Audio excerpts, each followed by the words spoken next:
it's Lorie Brown from empowerednurses.org and yournurseattorney.com. And today I want to talk to you about the Office of Inspector General exclusion list. In order to be on the exclusion list, it can be mandatory that you're on the list or permissive. To be on the list, mandatory, that means that they're required to put you on this list. And the effect is if you're on this list, you can't take care of Medicare or Medicaid patients.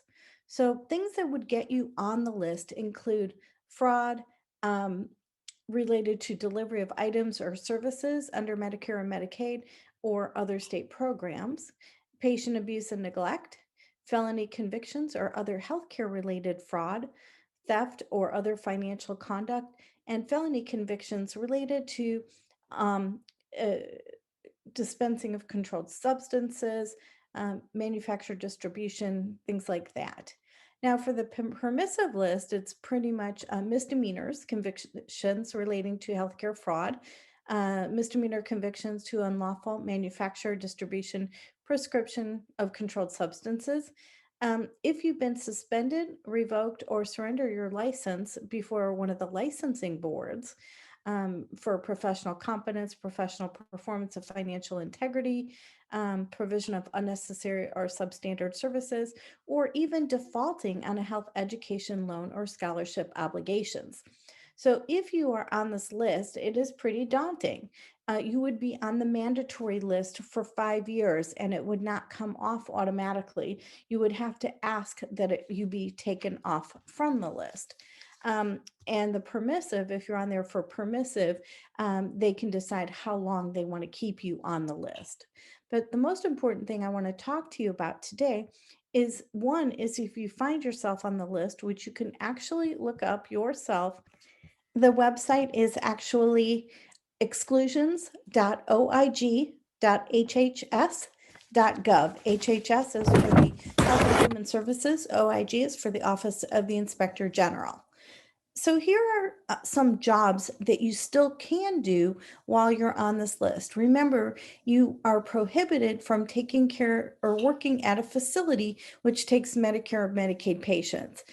Even if you don't take care of those patients, if the facility receives federal funds from or state funds from Medicare and Medicaid, then you cannot work in that facility. Now, of course, it doesn't prevent you from getting your own benefits if you're on Medicare or Medicaid, but it does prevent you from working in anywhere that takes those federal funds.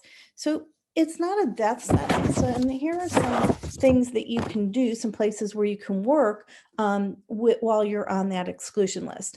The first is holistic physicians, naturopathic doctors, any of that. They love nurses.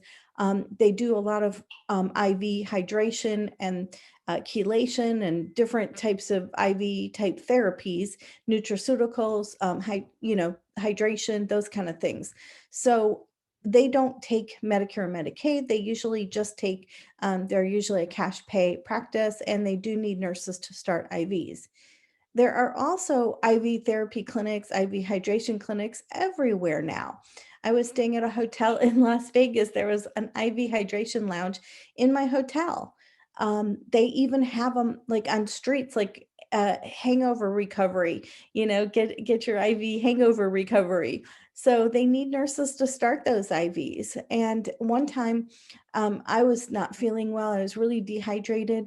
And I just called one of those IV hydration companies, and they immediately, a lovely nurse came out. She's actually an ICU nurse at a big hospital near me. And she was fabulous. And she gave me some IV hydration with some vitamins and stuff in there. And I'll tell you, I felt a world of difference after I received that. So I'm thankful to her. So IV hydration is a great area to get into. Again, you don't need, they don't take Medicare and Medicaid.